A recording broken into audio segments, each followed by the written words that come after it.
पति पत्नी और वो। मेरे पति के फ़ोन पर रोज़ कोई न कोई मैसेज आता जिसे पढ़कर मेरे पति खुश हो जाते थे। मैसेज किसी बेबी का होता था। मुझे अपने पति पर शक होने लगा था कि यह बेबी कौन है, लेकिन जब असलियत सामने आई तो मेरे पति अभी नहा ही रहे थे कि तभी फ़ोन पर मैसेज टोन बजी। मैं मोबाइल के पास ही खड़ी थी। मेरा ध्यान फ़ोन की तरफ गया। मैंने सहज ही फ़ोन उठाकर मैसेज पढ़ा। Hi good morning dear. किसी बेबी का मैसेज था। मैं सोच में पड़ गई कि अब यह बेबी कौन है। तब तक पतिदेव नहाकर बाहर आ चुके थे। किसी बेबी का मैसेज आया है, मैंने उन्हें बताया। वह मुस्कुरा देते हैं और फ़ोन उठाकर उस मैसेज का रिप्लाई करते हैं, hi baby how are you, और अपने काम में लग जाते हैं। मैं इस रिप्लाई को भी पढ़ती हूँ। अब हर पल मेरे दिमाग में यही विचार गूंजता रहता है कि यह बेबी कौन है। 2-3 दिन बीत जाते हैं, लेकिन उन विचारों ने अभी तक मेरा पीछा नहीं छोड़ा था और पति के मोबाइल पर फिर एक बार बेबी का मैसेज आता है, आज तो मिलोगे कि नहीं, तुम्हारी बहुत याद आ रही है। इस मैसेज ने आग में घी का काम किया। मेरा शक और भी ज़्यादा पक्का हो गया। बीच बीच में ऐसे मैसेज का आदान प्रदान होता रहता था, इसीलिए मेरे मन में शक की जड़ें और गहरी हो गईं। पति पूछने पर भी जवाब में सिर्फ मुस्कुरा देते थे। यह शक गुस्सा बनकर तब ज्वालामुखी की तरह फट पड़ा जब एक दिन मैंने अपने पति की जेब में सिनेमा की 2 टिकटें देखीं। मैंने अपने पति से बहुत झगड़ा किया। पति ने मुझे समझाने की बहुत कोशिश की, लेकिन मैं कुछ सुनने को तैयार नहीं थी। इस बात पर उन्हें गुस्सा आ जाता है और झगड़ा बहुत बढ़ जाता है। गुस्से में पति घर से बाहर निकल जाते हैं। मेरा गुस्सा पति से कई गुना ज़्यादा था। तुरंत मैंने अपना सामान पैक किया और एक चिट्ठी लिखी कि मैं मायके जा रही हूँ हमेशा के लिए, और पति का घर छोड़कर चली गई। गुस्सा शांत होने पर जब पति घर आते हैं तो चिट्ठी पढ़कर उनके होश उड़ जाते हैं। 10 दिन बीत जाते हैं और गांव के उस घर पर डोरबेल बजती है जहां मैं रहने चली आई थी। मैंने दरवाज़ा खोला।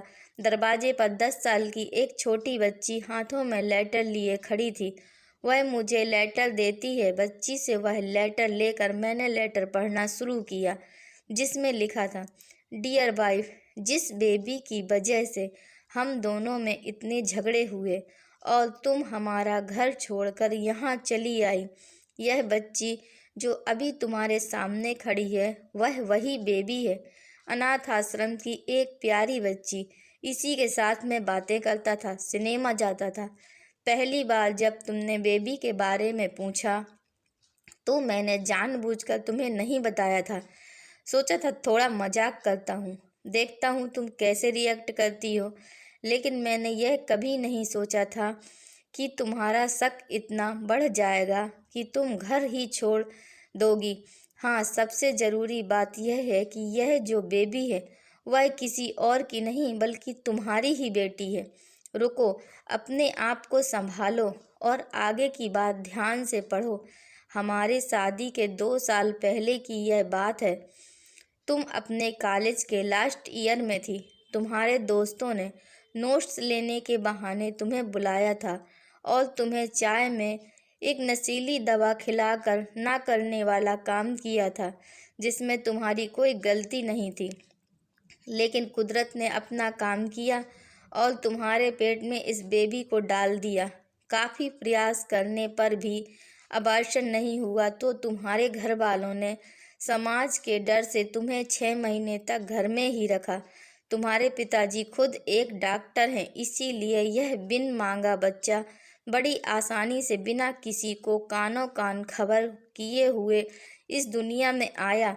भविष्य में तुम्हारी शादीशुदा जिंदगी में कोई प्रॉब्लम ना हो, इसीलिए तुम्हारे पिता ने इस बच्चे को गांव के एक अनाथ आश्रम में छोड़ दिया।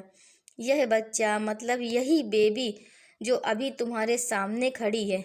अगर अभी भी विश्वास नहीं हो रहा तो इस बच्ची के गाल का वो तिल देख लो जो शायद तुमने उसे आखिरी बार रोते हुए देखा होगा, या फिर अपने पिताजी से पूछ लो। मैंने जल्दी से उस बच्ची को पास में लेकर उसके गालों का तिल देखा, मेरा मन भर आया और मेरी आंखों में आंसू आ गए। लेकिन लेटर अभी भी बाकी था, इसीलिए मैं आगे पढ़ने लगी। मुझे पता है अभी भी तुम्हारे मन में यह सवाल उठ रहा होगा कि यह सब मुझे कैसे पता। तुम्हें बता दूं कि यह सब तुम्हारे खुद के पिताजी ने ही अपने मन में उठ रहे पश्चाताप को शांत करने के लिए शादी के 1 महीने पहले मुझसे मिलकर सारी बात मुझे बताई थी। उन्होंने यह भी कहा था कि अगर मैं चाहूँ तो शादी से इनकार कर सकता हूँ। मैंने तुम्हें स्वीकार किया क्योंकि इस पूरी घटना में तुम्हारी कोई भी गलती नहीं थी और हमारी शादी हो गई।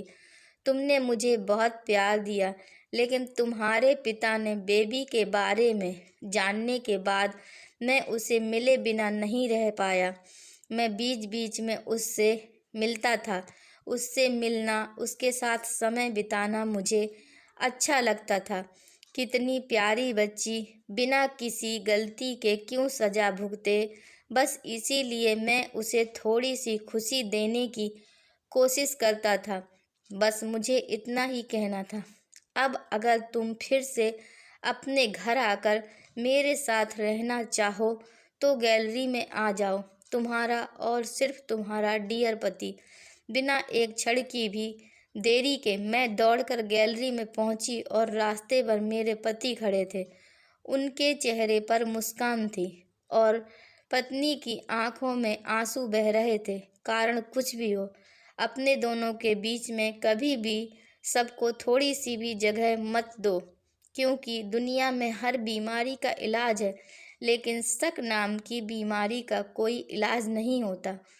दोस्तों, अगर यह कहानी आपको पसंद आई है तो कृपया लाइक कीजिए, शेयर कीजिए और चैनल को सब्सक्राइब कीजिए। धन्यवाद।